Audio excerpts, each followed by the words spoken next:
Algunas veces, durante la autoindagación, la mente se distrae. Esto ocurre debido a las tendencias innatas de la mente. La mente tratará de justificarse a sí misma su presencia. Ella quiere saber qué estamos buscando, incluso intenta resolver la indagación. Pero cualquier respuesta que sea dada por la mente será una respuesta errónea. ¿Por qué? Porque la realidad está más allá de la mente.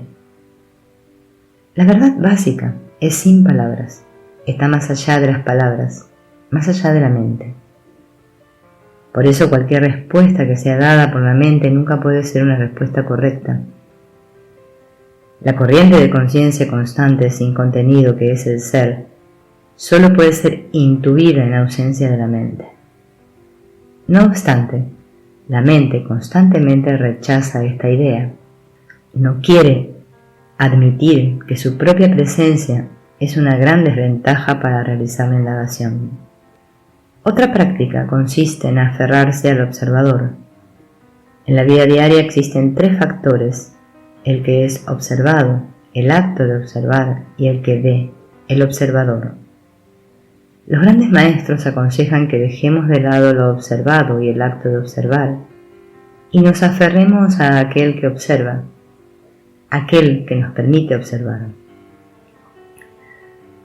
El observador, el acto de observar y lo observado conforman el contenido de la mente. Al comienzo, a través de estas prácticas, uno intenta permanecer en el ser. A su debido tiempo esto llevará a permanecer como el ser, que es nuestro estado natural. Pero uno se ha acostumbrado tanto al estado no natural de tener siempre la atención enfocada en todo lo externo a uno, que el estado natural a veces parece una nueva adquisición. Cualquier cosa que sea adquirida recientemente se perderá de nuevo. Cualquier cosa que se adquiera no es nuestro estado natural y por lo tanto no es real. La mente parece ser consciente por sí misma, pero es debido a la luz que ella recibe del ser. El ser le da la luz a la mente y brilla también dentro de ella como su base, su sustrato. Por lo tanto, a la mente no se le puede asignar su propia conciencia. La mente parece ser consciente, pero la mente es tan inconsciente como el cuerpo. Uno habla de la luz de la luna, pero la luna no tiene luz propia. Ella brilla con la luz que le presta el sol. Así como la luna brilla con la luz que le presta el sol, así también la mente y el cuerpo pueden funcionar con la luz que les presta su realidad, su fuente, que es el ser. La mente que no tiene conciencia propia es el reflejo del ser. Parece ser consciente por la luz del alma, de la divinidad. Depende totalmente del ser. Uno debe comprender, aceptar y convencerse de esto. La naturaleza verdadera, nuestra, es pura atención. Pero todo el tiempo estamos atendiendo a esto o aquello, todo lo que es externo a nosotros. Una vez que la atención se centra en sí mismo, cuando esté fuera de contacto con los objetos de los sentidos y los conceptos de la mente, ese estado se llama realización. En ese estado uno no está consciente de nada más, es la conciencia misma. La mente piensa que tiene que hacer algo para comprender su verdadera naturaleza. Solo tiene que tranquilizarse, silenciarse, y entonces tiene que ser pasada por alto. El esfuerzo es necesario mientras uno esté identificado con el conjunto cuerpo-mente. Sin embargo, una vez que uno se ha enraizado en su estado natural del Atma, el esfuerzo no es ni necesario ni posible. Cuando uno se establece en su realidad esencial e inmortal, no habrá quien haga un esfuerzo. Esa experiencia de divinidad solo es posible en ausencia del individuo. Uno no puede lograr la autorrealización y conservar la individualidad. Eso sería contradictorio porque la realidad de uno, el ser, es incondicional. no está condicionado por la individualidad ni por la totalidad. Como digo a menudo, el cielo es el cielo, ya se le llame cielo indio, cielo pakistaní, cielo italiano o cielo norteamericano. De la misma manera, agua es agua, sea una gota o el océano. ¿Cómo puede uno entender el significado real del yo si uno está identificado con su individualidad? Cuando tú dices, yo soy esto y aquello, eso es ego. Yo soy, esa es la verdad. El ego quiere disfrutar de la bienaventuranza del estado libre de ego, pero eso no es posible. Para estar en ese estado el ego tiene que ser sacrificado. Entonces tampoco habrá un ego para hacer un esfuerzo. La gracia es permanente. A menudo se recomienda contemplar una imagen de Dios. Es una práctica muy buena. Si a uno le gusta una imagen en particular, uno debe contemplar esa forma sagrada, pero luego debe progresar hacia una etapa en la cual se busque que la forma sea el corazón espiritual de uno y contemplarla. Es una práctica espiritual. En la pared de un famoso ashram sufí estaba escrita la siguiente frase: cuando se quite los zapatos y entre al ashram descalzo, quítese también el ego y entre. Si no existe el ego en absoluto, ¿cómo puede uno superarlo o quitárselo? Esta es una mezcla de dos niveles de conciencia. Desde el punto de vista absoluto no existe el ego, pero desde el punto de vista relativo existe el ego. De lo contrario, ¿por qué se nos iba a pedir que nos liberáramos del ego? No existe el ego una vez que se comprende la verdad. Pero mientras uno está trabajando bajo el hechizo del ego, ¿cómo puede decir que no existe el ego? Consideren quién es el que busca. El ser no busca. El ser está feliz, siempre feliz. Es el ego el que busca. El ego es igual a la ignorancia. Hay que eliminar la ignorancia. El ego está allí hasta que uno se ilumina. Cuando se elimina la ignorancia, significa que el ego se elimina.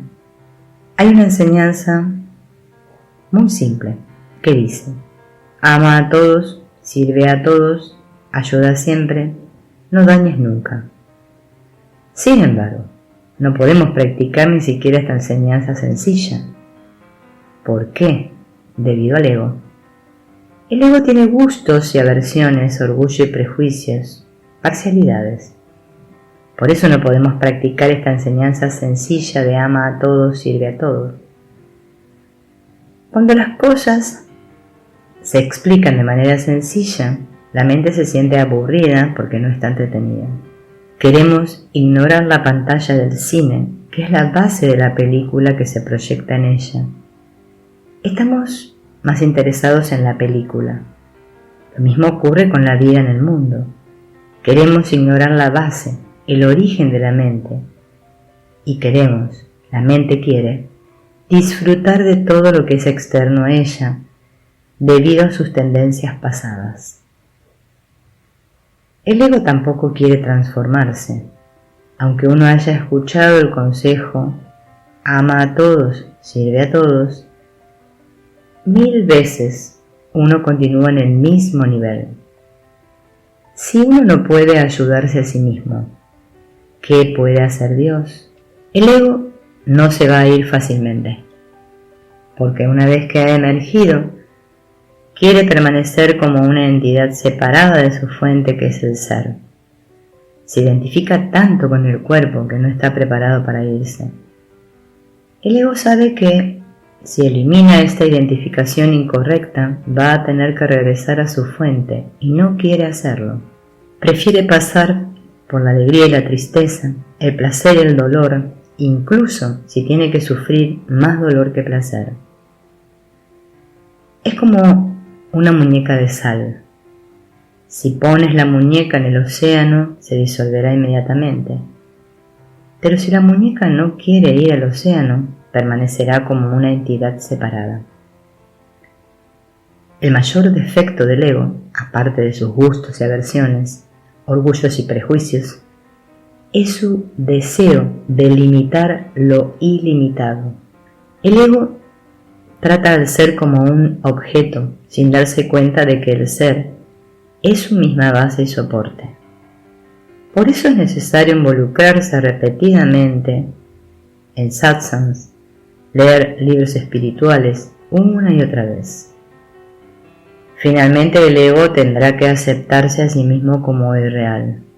Es decir, la comprensión intelectual ocurre antes de la realización. Pero el verdadero entendimiento solo vendrá cuando nos libremos de nuestras nociones preconcebidas. El ego no las quiere soltar porque está muy apegado a esas ideas. Está muy apegado a sí mismo. Tenemos que repetirnos a nosotros mismos que el yo personal, como nosotros lo concebimos, el yo personal limitado a un nombre y una forma específicos, es solo una mera idea. ¿Cómo puede una idea exigir algo como suyo? Cuando el yo personal es solo una idea y no está realmente allí, ¿cómo puede determinar que algo es suyo? Bien sea que nos estemos refiriendo a tendencias, ideas preconcebidas o objetos físicos, no se puede decir que algo nos pertenece a nosotros. Si el yo, este yo erróneo, es una noción, ¿qué es lo que puede pertenecerme? Pero nosotros no consideramos esa noción como una noción. Nosotros consideramos esa idea de yo como si fuera el yo real. Es allí donde la discriminación es esencial. Pero incluso si nosotros reconocemos esta verdad fundamental, el ego no está dispuesto a aceptarla. El yo, idea, piensa: la sombra es una sombra, ¿cómo podemos negarla? Es una sombra y como sombra está allí. Debemos preguntarnos: ¿a quién pertenece esta sombra? Pero nosotros no nos hacemos esta pregunta. Es la sombra del ser. El ser es la realidad. La sombra es una sombra. Para que el ego acepte este hecho básico, uno debe adquirir una comprensión y convicción perfectas. Hasta que tengamos esa comprensión y convicción, no podremos emprender seria y consecuentemente la práctica espiritual necesaria que nos puede conducir a darnos cuenta de nuestra verdadera realidad. Por lo tanto, la comprensión es importante, pero la práctica es igualmente importante. Debemos tratar de desarrollarlas ambas al mismo tiempo. La razón por la cual no lo estamos haciendo es porque estamos permitiendo que diversas suposiciones erróneas nos influyan. Por ejemplo, consideramos la espiritualidad como algo secundario. Creemos que lo que vemos en el mundo externo es la realidad y por lo tanto es importante. En consecuencia, no estamos ni verdaderamente interesados en comprender ni tampoco en practicar. Una vez que corrijamos nuestra comprensión, comencemos a hacer la práctica espiritual con intensidad y constancia, el ego se verá forzado a desaparecer.